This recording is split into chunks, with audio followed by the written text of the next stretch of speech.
પણ આપણે આપણા પિયરના આંગણે ગયા હોય ને મેં તમને કહ્યું એમ કે ભાભી એવું કે આપણે આપણા ઘરે ઉપડો તો એ નળંબા તરીકે ક્યાંક આપણે ઘટાડતા હોઈએ, પણ એ સૂતરના એક ધાગો બાંધીને એ ભાઈને અભરે ભરાઈને આશીર્વાદ આપતી હોય. એ નાનકડી બેન કે જે ચોકલેટ માટે બાંધી લેતી હોય, પણ એક સમય આવે ને ત્યારે સૌથી વધારે એની વિદાય વખતે એનો ભાઈ રડતો હોય, કારણ કે મારો પાર્ટનર, મારો ક્રાઇમ પાર્ટનર, મારો દોસ્ત એક જતો રહે છે. બેન તરીકે હંમેશાને માટે તમે તમારા ભાઈના જીવનની અંદર કોઈ પણ જાતનો ભાર ન આવે આવું તમે જીવીને જાઓ ને તો એ બેન તરીકે તમે ખરા અર્થની અંદર સાચા ઊણા ઉતર્યા કહેવાય. તો તમારા સમાજની વચ્ચે બેન તરીકેની વાતો થાય.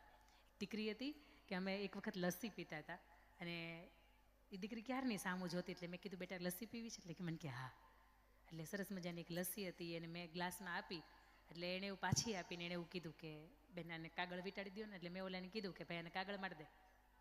એટલે પેલા દુકાનવાળા એવું કીધું એક તો મફતની લસ્સી પીવી છે ને એમાં પાછો કાગળ વીંટાળું, તાર લઈને ક્યાં જાવી છે? એટલે મેં એને પૂછ્યું કે મારે આમે શરમ આવે છે? નહીં બેન, મેં લસ્સી નથી પીધી ને, મારા ભાઈએ લસ્સી ક્યારેય નથી પીધી. એટલે હું ઈચ્છું છું કે લસ્સી છે ને પહેલાં એ પીવે અને એ વધારશે ને એટલી હું પીશ.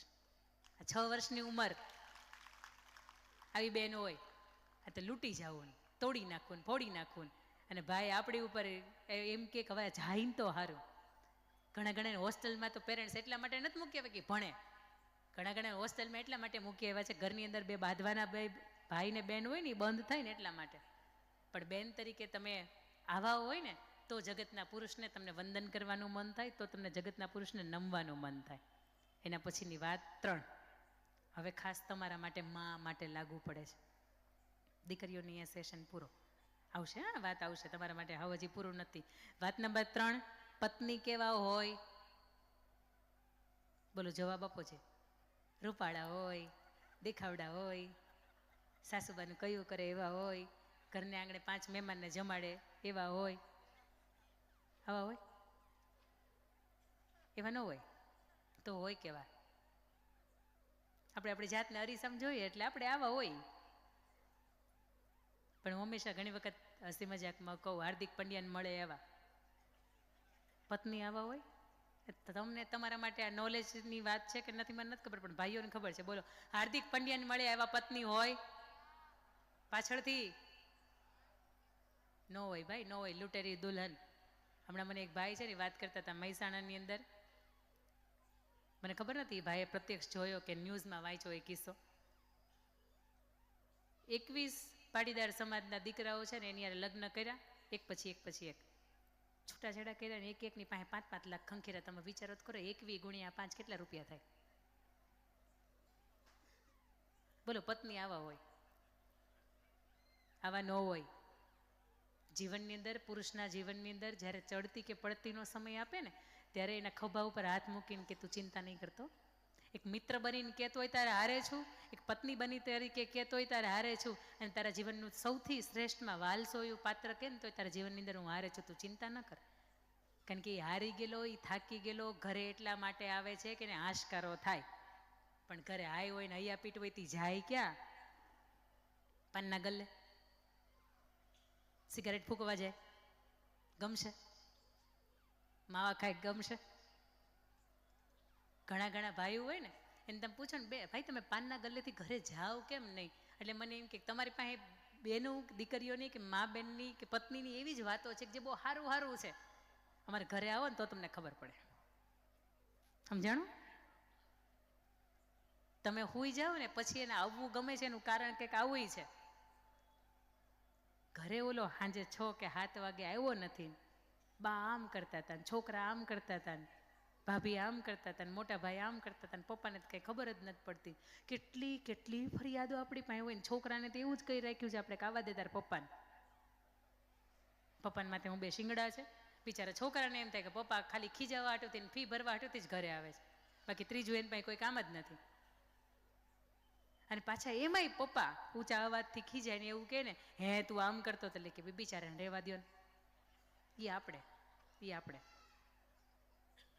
નારી જો ધારે તો દુનિયા બદલાવે ને અવળી જો ચાલે તો ઘરને લજાવે. શસ્ત્રો ઉઠાવી મેદાને જો આવે, દશરથની આંખોમાં આંસુ પડાવે. દશરથ જ્યારે જરૂર હતી ત્યારે 2 આંગળીઓ રાખીને કઈ માતાએ પૈડા ઉપર હાથ તો રાખ્યો, એને વિજય તો બતાવ્યા, પણ જ્યારે સમય આવ્યો ને ત્યારે બરાબરનું માંગી લીધું.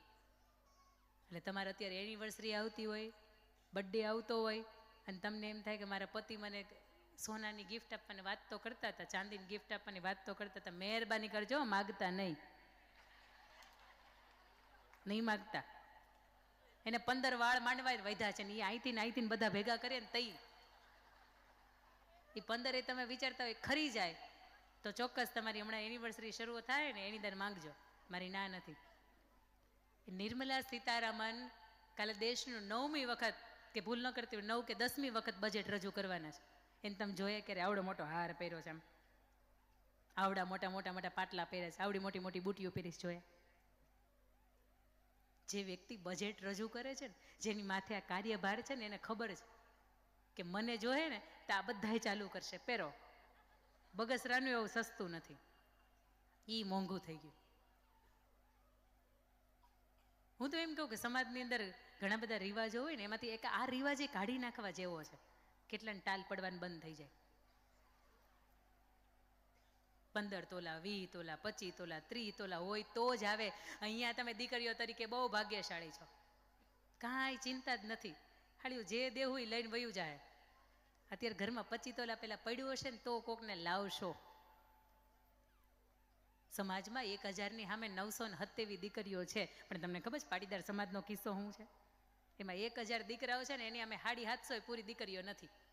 એટલે અમુકને બજરંગ દળની હારે જોડાવાનું.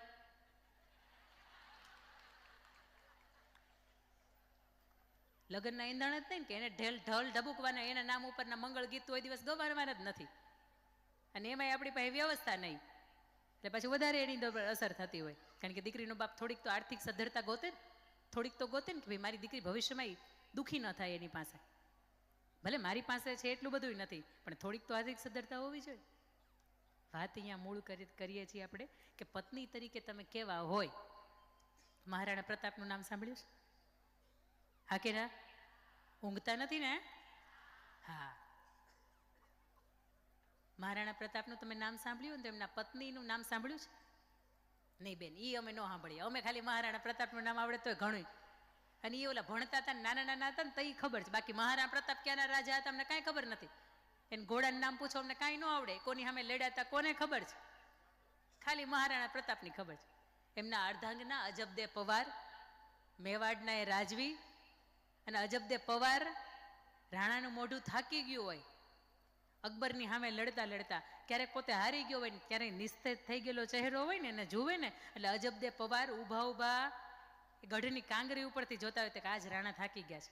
એટલે એ નીચે આવે અને રાણાને એવું કહે, રાણા થાકી ગયા હોય ને તો 2 હાથની તલવાર મને આપી દો, આ ચેતક ઘોડો મને આપી દો.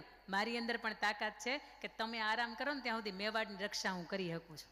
પત્ની આવી હોય તો એ પુરુષને કોલર ઊંચો કરીને કહેવાનું મન થાય કે હા. બાકી તો કેવું પડે કે હા થોડાક ધીમે હો.